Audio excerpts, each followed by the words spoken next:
চিত্রে ও বৃত্তের কেন্দ্র এবং OB সমান সমান 2.5 সেন্টিমিটার।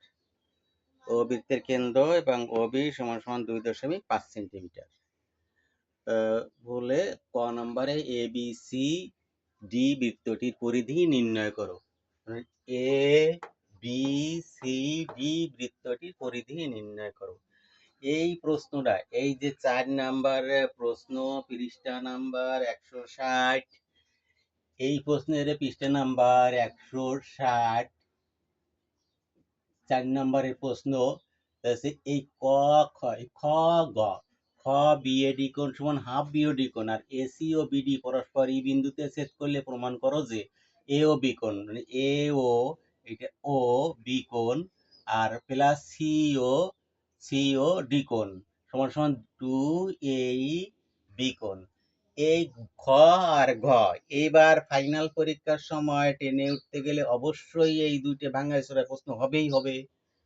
এসএসসিতেও হয়, 10-এ টেস্ট পরীক্ষায় হয়। এই ক আর খ এত বেশি ইম্পর্টেন্ট যে বৃত্ত সম্পর্কে উপপাদ্য, এই যে বিএডি হাফ বিওডি কোণ আর এই দুইটা মিলে এই কোণ, এই প্রশ্নটাকে অক্ষর পাল্টায়। পি কিউ আর A B C D M N O P Q অনেক রকম অক্ষর দিয়ে পাল্টায় একই প্রশ্ন খ আর গ তৈরি করা হয়। অর্থাৎ এসএসসির জন্য ওই খ আর গ বেশি ইম্পর্টেন্ট। আবার এই নবম শ্রেণীতে দশম শ্রেণী উঠতে গেলে সেইটাও খ আর গ ভেরি ভেরি ইম্পর্টেন্ট। টেস্ট পরীক্ষা, প্রি টেস্ট পরীক্ষায় খ আর গ ভেরি ভেরি ইম্পর্টেন্ট। এসএসসি পরীক্ষায় খ আর গ ভেরি ভেরি ইম্পর্টেন্ট। এবং এইটা সব সময় অক্ষর পাল্টায় বা না পাল্টায়ে সব সময় এগুলো আসে। এই বৃত্তটা সবসময় খ আর গটা সকল পরীক্ষার জন্য ভেরি ভেরি ইম্পর্টেন্ট। অতএব আমি এখানে প্রথমে আগে করব আমরা 4-এর ক। 4-এর ক কি আছে? 4-এর ক নং প্রশ্নের উত্তর কোশ্চেন পরীক্ষার খাতায় লিখতে হবে এইরকম: 4-এর ক নং প্রশ্নের উত্তর দিয়ে একটা দাগ এরকম দিলে পরীক্ষার খাতাগুলো ভালো হয়। আর এমনি করার সময় 4-এর ক নং বা 4-এর খ 4-এর গ করলেই যথেষ্ট। এখানে ওবিটা কি? এই যে ও আর বি, এই ওবিটাকে বলা হয়েছে 2.5 সেন্টিমিটার। 2.5 সেন্টিমিটার ওবিটা হচ্ছে ব্যাসার্ধ। পরিধি কি? পরিধি হচ্ছে বৃত্তের এই উপরের যে সীমানাটা, এইটা হচ্ছে পরিধি। বৃত্তের পরিধির সূত্র হচ্ছে 2πr। তাহলে এখানে ও বি সমান সমান 2.5, যা বৃত্তের ব্যাসার্ধ। অতএব বৃত্তের ব্যাসার্ধ আর ব্যাসার্ধের আর বলা হয় 2.5। আমরা জানি বৃত্তের পরিধি, আমরা জানি এটা হচ্ছে সূত্র, বৃত্তের পরিধি সমান সমান 2πr। বৃত্তের পরিধি আমরা কি জানি? 2πr। এখন ক্যালকুলেটরে দিয়ে এই 2πr যে বসালে যে মানটা আসে, 2 ক্যালকুলেটর বসাতে হবে 2 ইন্টু পাই ইন্টু 2.5। এটা করলে কি পাওয়া যায়? 2 ইন্টু 2 পাই ইন্টু 2.5। তাহলে যদি আমরা এখানে ক্যালকুলেটরে যে টিপ দেবে, ক্যালকুলেটরে কি পাওয়া যাবে? ক্যালকুলেটর হচ্ছে যে এই পরিধি সূত্রটা বসাতে 2πr।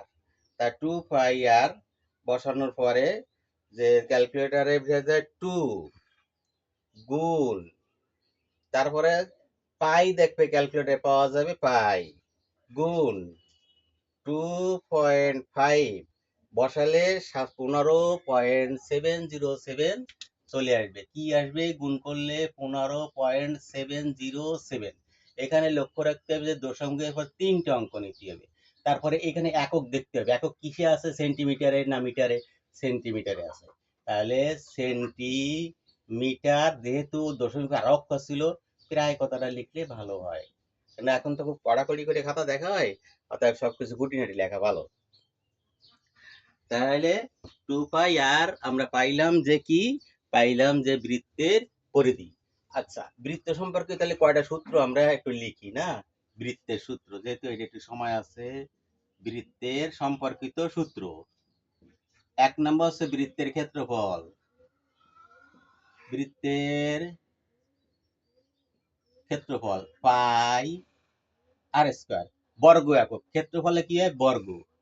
2 নম্বরে হচ্ছে বৃত্তের পরিধি। বৃত্তের পরিধি 2 পাই আর। 3 নম্বরে দিই বৃত্তকলার ক্ষেত্রফল। বৃত্তকলার ক্ষেত্রফল theta by 360 degree pi R square. এ হচ্ছে বৃত্তকলার ক্ষেত্রফল। যদি চাইলে দিই তো একসাথে হয়ে যায়, theta pi R square by 360 degree. তাহলে আর একটা জিনিস আমরা জেনে রাখবো, বৃত্তের ব্যাস। ব্যাস সমান 2r দিয়ে ব্যাস, অথবা আমরা ব্যাসে অনেক সময় পাই লিখে থাকি, এই জিনিসটা আমার জানার বিষয়। 2r অথবা আমরা কি লিখতে পারি? পাই মানে ব্যাস। এই বৃত্তের কেন্দ্র দিয়ে যে রেখাটা যায়, কেন ব্যাসার্ধের ডাবল হচ্ছে ব্যাস।